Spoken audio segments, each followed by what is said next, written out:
بسم اللہ الرحمن الرحیم۔ السلام علیکم۔ اس کے ماں باپ نے بڑے لاڈ پیار سے پرورش کی۔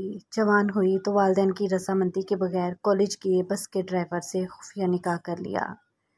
باپ کو جب پتہ چلا تو بیٹی نے جواب دیا، میرا نکاح ہو چکا ہے، بہتر یہی ہے کہ آپ اپنے ہاتھوں مجھے رخصت کر دیں، ورنہ میں خود ان کے پاس چلی جاؤں گی۔ باپ نے کہا کہ اگر آپ کا یہ حتمی فیصلہ ہے تو آپ نے گھر سے جو کچھ لینا ہے لے لو اور خود ہی اپنے شوہر کے پاس چلی جاؤ، لیکن یہ یاد رکھنا اب آپ کا ہم سے اور ہمارا آپ سے کوئی تعلق نہیں رہا۔ آپ ہمارے لیے مر گئیں اور ہم آپ کے لیے۔ وہ خوشی خوشی سامان پیک کر کے اپنے شوہر کے پاس چلی گئی۔ تقریباً 8 سال بعد اس کی ملاقات ایک قریبی عزیز سے ہوئی اور وہ اسے اپنے گھر لے آیا۔ خیر خیریت دریافت کرنے کے دوران اس نے زاروں قطار رونا شروع کر دیا۔ وہ سمجھا کہ شاید گھر کے حالات صحیح نہیں ہوں گے، والدین کی نافرمانی اور جدائی کا پچھتاوا اسے رلائے جا رہا ہوگا۔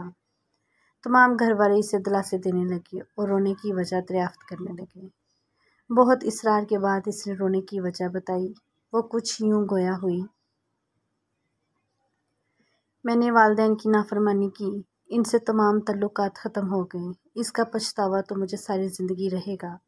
مالی لحاظ سے بھی مجھے کوئی پریشانی نہیں ہے، اللہ کا دیا سب کچھ ہے، لیکن میرے لیے جو سب سے تکلیف دہ بات ہے وہ کچھ اور ہے۔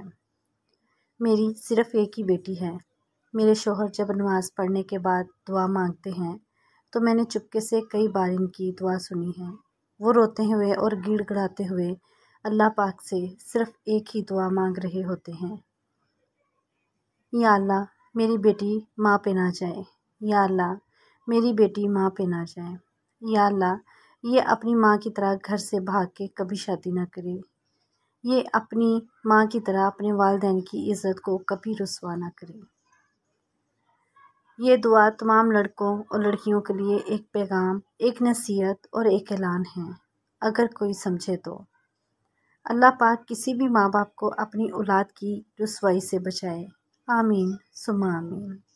ویڈیو پسند آئے تو لائک کریں اور چینل کو سبسکرائب کریں۔ جزاک اللہ۔